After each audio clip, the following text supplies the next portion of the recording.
बात दोस्ती निभाने की हो तो उसमें स्वार्थ्य नहीं देखा जाता। एक बार की बात है, दो दोस्त कहीं जा रहे थे। जंगल का रास्ता था और शाम हो आई थी। दोनों दोस्त जंगल में ही रात बिताने का फैसला करते हैं। टेंट लगाए रात का भोजन किया। भोजन करते करते किसी बात को लेकर दोनों में बहस शुरू हुई। अब बहस इतनी बढ़ गई कि एक दोस्त को गुस्सा आ गया और उसने दूसरे को एक जोरदार थप्पड़ जड़ दिया। दूसरा दोस्त कुछ नहीं बोला, बस चुपचाप से उठा और मिट्टी में लिख दिया कि आज मेरे सबसे अच्छे दोस्त ने मुझे थप्पड़ मारी। पहले दोस्त को अब बुरा लगने लगा, लेकिन दोनों सो गए। सुबह हुई तो दोनों ने नाश्ता किया और फिर अपनी मंजिल की ओर चल दिए। रास्ते में एक छोटी नदी आई जिसे पार करके उन्हें आगे जाना था।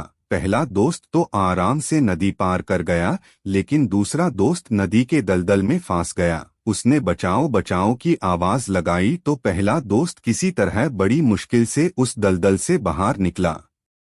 जब दोनों दोस्त नदी के उस पार आ गए तो दूसरा दोस्त उठा और पत्थर पर रगड़ रगड़ कर लिखने लगा, आज मेरे सबसे अच्छे दोस्त ने मेरी जान बचाई। थप्पड़ खाने वाला और नदी के दलदल में फंसने वाला एक ही व्यक्ति था, इसलिए पहले वाले ने पूछा, जब मैंने तुम्हें थप्पड़ मारा तो रेत पर जमीन में लिख दिए, लेकिन जब बचाया तो आखिर पत्थर पर क्यों लिख रहे हो? दूसरे दोस्त ने जवाब दिया, थप्पड़ मारने वाली बात रेत पर लिखा क्योंकि मैं चाहता हूं कि ऐसी हवा आए कि रेत पर लिखी बात की तरह मेरे मन से सारी नाराजगी मिट जाए। और दलदल से बचाने वाली बात को पत्थर पर लिख रहा हूं ताकि यह बात मेरे मन से कभी न मिटे कि मेरे दोस्त ने मेरी जान बचाई।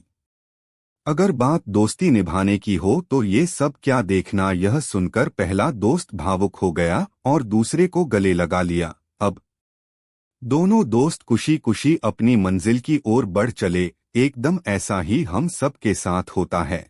कोई दोस्त या रिश्तेदार या अपने घर का ही कोई सदस्य, चाहे माँ या पिता या भाई या बहन, सभी कितना भी हमारे साथ कर दें, लेकिन उनकी एक गलती से भी हम उनसे नाराज हो जाते हैं।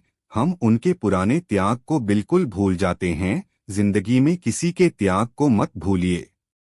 कभी कभी ऐसा हो जाता है कि हमारे अपनों को ही हमारी सोच के विपरीत बोलना या करना पड़ जाता, लेकिन उनसे मनमुटाव करने से पहले अपने प्रति उनके पुराने त्याग को जरूर याद करिए।